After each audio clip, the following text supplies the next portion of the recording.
வணக்கம். மாநில செய்திகள் வாசிப்பவர் முகமது.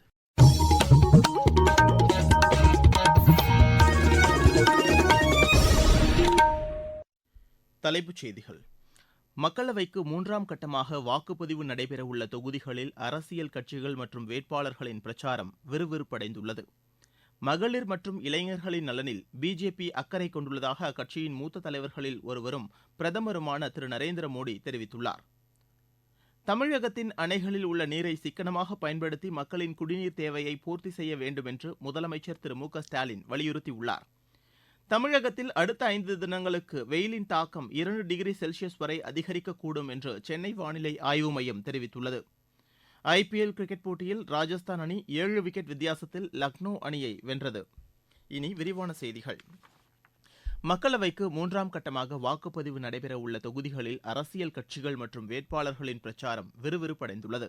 10 மாநிலங்கள் மற்றும் 2 யூனியன் பிரதேசங்களைச் சேர்ந்த 94 தொகுதிகளுக்கு அடுத்த மாதம் 7ஆம் தேதி வாக்குப்பதிவு நடைபெறவுள்ளது.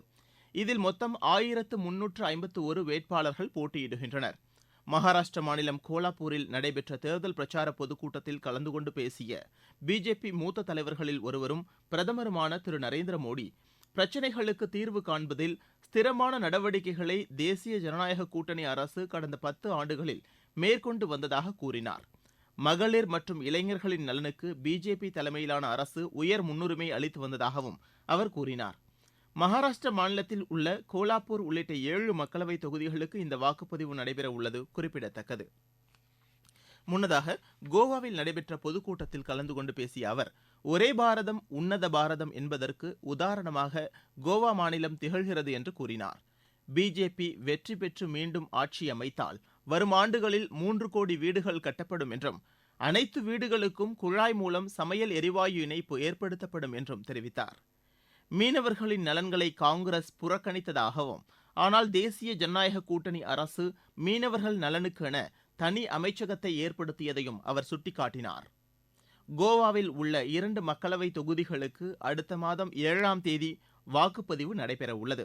இதனிடையே மகாராஷ்டிர மாநிலம் லத்தூர் மாவட்டத்தில் நடைபெற்ற தேர்தல் பிரச்சார பொதுக்கூட்டத்தில் கலந்து கொண்டு உரையாற்றிய காங்கிரஸ் பொதுச் செயலாளர் திருமதி பிரியங்கா காந்தி, தேசிய ஜனநாயக கூட்டணி தலைமையிலான ஆட்சிக் காலத்தில் வேலைவாய்ப்பின்மை மற்றும் பணவீக்கம் ஆகியவை அதிகரித்துள்ளதாக குற்றம் சாட்டினார்.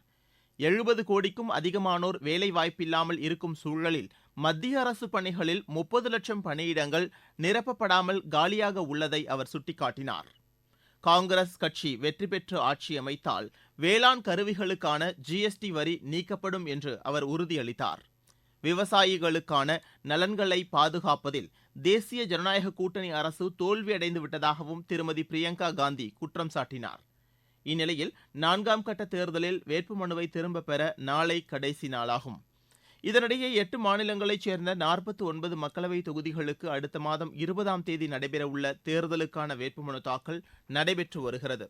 இதில் உத்தரப்பிரதேசத்தில் 14, மகாராஷ்டிராவில் 13, மேற்கு வங்கத்தில் 7, ஒடிசா மற்றும் பீகாரில் தலா 5, ஜார்க்கண்டில் 3 தொகுதிகளிலும், ஜம்மு காஷ்மீர் மற்றும் லடாக்கில் தலா 1 தொகுதியும் அடங்கும். கோடை காலத்தில் மக்களின் குடிநீர் தேவையை கருத்தில் கொண்டு அதன் விநியோகத்தை எவ்வித தடையுமின்றி வழங்குவதை அதிகாரிகள் உறுதி செய்ய வேண்டும் என்று முதலமைச்சர் திரு மு க ஸ்டாலின் கேட்டுக் கொண்டுள்ளார். குடிநீர் விநியோகம் தடையின்றி மேற்கொள்வது தொடர்பாக நேற்று சென்னையில் அதிகாரிகளுடன் ஆலோசனை நடத்தினார்.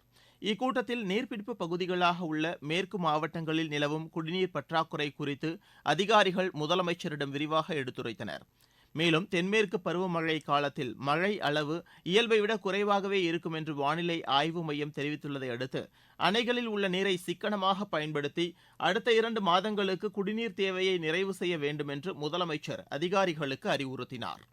மாநிலம் முழுவதும் 22 மாவட்டங்கள் வறட்சியால் குடிநீர் பற்றாக்குறை மாவட்டங்களாக அறிவிக்கப்பட்டு மாநில பேரிடர் நிவாரண நிதியிலிருந்து 150 கோடி ரூபாய் ஒதுக்கீடு செய்யப்பட்டிருப்பதை அவர் சுட்டிக்காட்டினார்.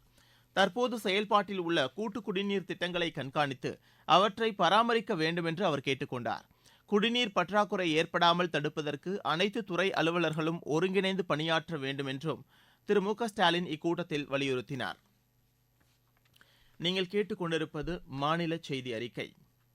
தமிழகத்தில் இன்று முதல் 5 தினங்களுக்கு வெயிலின் தாக்கம் 2 டிகிரி செல்சியஸ் வரை அதிகரிக்க வாய்ப்புள்ளதாக சென்னை வானிலை ஆய்வு மையம் தெரிவித்துள்ளது. தமிழகம், புதுச்சேரி மற்றும் காரைக்கால் பகுதிகளில் வறண்ட வானிலையே நிலவும் என்றும், அதிகபட்ச வெப்பநிலை அடுத்த 5 நாட்களுக்கு படிப்படியாக 2 டிகிரி செல்சியஸ் வரை உயரக்கூடும் என்றும் அந்த மையம் கூறியுள்ளது. தமிழக வட உள் மாவட்டங்களில் ஓரிரு இடங்களில் இயல்பை விட 3 முதல் 5 டிகிரி செல்சியஸ் வரை வெப்பம் அதிகரிக்கும் என்றும், ஓரிரு இடங்களில் வெப்ப அலை வீசுவதற்கும் வாய்ப்புள்ளதாக வானிலை ஆய்வு மையம் எச்சரித்துள்ளது. சென்னை மற்றும் புறநகர் பகுதிகளை பொறுத்தவரை அடுத்த 2 நாட்களுக்கு வானம் ஓரளவு மேகமூட்டத்துடன் காணப்படும் என்றும், அதிகபட்ச வெப்பநிலை 36 முதல் 37 டிகிரி செல்சியஸ் அளவிலும், குறைந்தபட்ச வெப்பநிலை 27 முதல் 28 டிகிரி செல்சியஸ் அளவிலும் இருக்கக்கூடும் என்று சென்னை வானிலை ஆய்வு மையம் கூறியுள்ளது. தமிழகத்தில் ஏற்பட்ட புயல் மற்றும் வெள்ள பாதிப்புகளுக்காக நிதி ஒதுக்கீடு செய்யக்கோரி உச்சநீதிமன்றத்தை நாடிய பிறகே தேசிய பேரிடர் நிவாரண நிதியிலிருந்து 276 கோடி ரூபாயை விடுவிப்பதாக மத்திய அரசு அறிவிப்பை வெளியிட்டுள்ளதாக முதலமைச்சர் திரு மு க ஸ்டாலின் கூறியுள்ளார். இதுகுறித்து சமூக வலைதளத்தில் அவர் வெளியிட்டுள்ள பதிவில், புயல் மற்றும் வெள்ள பாதிப்புகளுக்கான நிவாரணமாக தேசிய பேரிடர் நிவாரண நிதியை விடுவிப்பதாக மத்திய அரசு அறிவித்துள்ளதாக கூறியுள்ளார். புயல் மற்றும் வெள்ள நிவாரண நிதியாக 37,907 கோடி ரூபாய் நிதி ஒதுக்கீடு செய்யுமாறு மாநில அரசு மத்திய அரசிடம் கோரிக்கை விடுத்ததை அவர் அதில் சுட்டிக்காட்டியுள்ளார். நாமக்கல் மாவட்டம் கொல்லிமலையில் நிலவி வரும் கடும் வெப்பநிலை காரணமாக காட்டுத்தீ ஏற்படாமல் தடுக்க மலைப்பகுதிகளில் தீவிர கண்காணிப்பு நடவடிக்கைகள் மேற்கொள்ளப்பட்டு வருவதாக எமது செய்தியாளர் தெரிவிக்கிறார். நாமக்கல் மாவட்டம் கொல்லிமலையில் தற்போது கோடைக்காலம் என்பதால் வெப்பம் காரணமாக காட்டுத்தீ ஏற்படாமல் தடுக்க மலைப்பகுதியில் தீவிர கண்காணிப்பு உள்ளிட்ட பல்வேறு நடவடிக்கைகளை மாவட்ட வனத்துறையினர் மேற்கொண்டு வருகின்றனர். இதனிடையே மலைக்கு செல்லும் 62வது கொண்டை ஊசி வளைவில் நேற்று மாலை காட்டுத்தீ ஏற்பட்டது. தீ மளமளவென பற்றி எரிய தொடங்கியது. இதுகுறித்து அப்பகுதி வழியே சென்றவர்கள் கொல்லிமலை வனத்துறையினருக்கு தகவல் தெரிவித்ததை அடுத்து 62வது கொண்டை ஊசி வளைவுக்கு விரைந்து வந்த வனத்துறையினர் தீயை அணைத்து கட்டுக்குள் கொண்டு வந்தனர். தொடர்ந்து மாவட்ட வனத்துறையினர் தீவிர கண்காணிப்பு பணியில் ஈடுபட்டு வருகின்றனர். கொல்லிமலையின் கொண்டை ஊசி வளைவு பகுதியில் செல்லும் சுற்றுலா பயணிகள், பொதுமக்கள் புகைப்பிடித்தல் முற்றிலும் தடை செய்யப்பட்டுள்ளது என்றும் மாவட்ட வனத்துறையினர் தெரிவித்துள்ளனர். நாமக்கல் மாவட்ட செய்தியாளர் எஸ். கண்ணன். இருவரிச் செய்திகள். கம்போடியாவில் உள்ள ராணுவ தளத்தில் உள்ள ஆயுத கிடங்கில் ஏற்பட்ட வெடி விபத்தில் அந்நாட்டைச் சேர்ந்த 20 ராணுவ வீரர்கள் உயிரிழந்துள்ளனர். மணிப்பூரில் மத்திய ஆயுத காவல்படை மற்றும் மாநில காவல்துறை இணைந்து மேற்கொண்ட தேடுதல் நடவடிக்கைகளில் பிஷ்ணுபூர் மாவட்டத்தை ஒட்டிய மலைப்பகுதிகளில் ஆயுதங்கள் மற்றும் வெடிப்பொருட்கள் பறிமுதல் செய்யப்பட்டது. யுக்ரைனுடனான போரில் பயன்படுத்தப்படும் எரிபொருள் விநியோகத்தை சீனா நிறுத்திக் கொள்ள வேண்டும் என்று அமெரிக்கா தெரிவித்துள்ளது.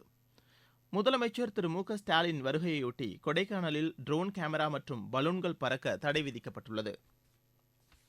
நீலகிரியில் உள்ள முதுமலை புலிகள் காப்பகத்தில் வனவிலங்குகளின் குடிநீர் தேவையை போக்க வனத்துறையினர் நடவடிக்கை மேற்கொண்டு வருகின்றனர்.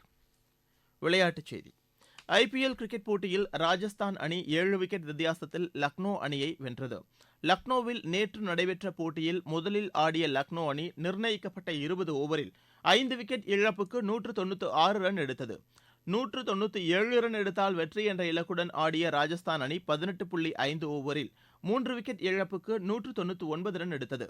அந்த அணியின் சஞ்சு சாம்சன் 71 ரன்னும் துருவ் ஜூரல் 52 ரன்னும் எடுத்தனர். இன்று நடைபெறும் ஆட்டத்தில் பெங்களூரு அணி குஜராத் அணியை எதிர்கொள்கிறது. அகமதாபாத்தில் நடைபெறும் இப்போட்டி மாலை மணி 3:30க்கு தொடங்குகிறது. மற்றொரு போட்டியில் சென்னை அணி ஹைதராபாத் அணியை எதிர்கொள்கிறது. சென்னையில் நடைபெறும் இப்போட்டி இன்று இரவு 7:30 மணிக்கு தொடங்குகிறது. மலேசியாவில் நடைபெற்ற நீச்சல் போட்டியில் 100 மீட்டர் பேக் ஸ்ட்ரோக் பிரிவில் இந்தியாவின் ஸ்ரீஹரி நட்ராஜ் தங்கப்பதக்கம் வென்றுள்ளார். சீனாவின் செங்குடுவில் நடைபெறும் ஊபர் கோப்பை பேட்மிண்டன் போட்டியில் இந்தியா இன்று சிங்கப்பூரை எதிர்கொள்கிறது. மீண்டும் தலைப்புச் செய்திகள். மக்களவைக்கு 3ஆம் கட்டமாக வாக்குப்பதிவு நடைபெறவுள்ள தொகுதிகளில் அரசியல் கட்சிகள் மற்றும் வேட்பாளர்களின் பிரச்சாரம் விறுவிறுப்படைந்துள்ளது. மகளிர் மற்றும் இளைஞர்களின் நலனில் பிஜேபி அக்கறை கொண்டுள்ளதாக அக்கட்சியின் மூத்த தலைவர்களில் ஒருவரும் பிரதமருமான திரு நரேந்திர மோடி தெரிவித்துள்ளார். தமிழகத்தின் அணைகளில் உள்ள நீரை சிக்கனமாக பயன்படுத்தி மக்களின் குடிநீர் தேவையை பூர்த்தி செய்ய வேண்டும் என்று முதலமைச்சர் திரு மு க ஸ்டாலின் வலியுறுத்தியுள்ளார். தமிழகத்தின் அடுத்த 5 தினங்களுக்கு வெயிலின் தாக்கம் 2 டிகிரி செல்சியஸ் வரை அதிகரிக்கக்கூடும் என்று சென்னை வானிலை ஆய்வு மையம் தெரிவித்துள்ளது.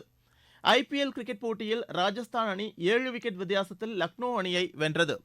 இத்துடன் செய்தி அறிக்கை நிறைவு பெற்றது.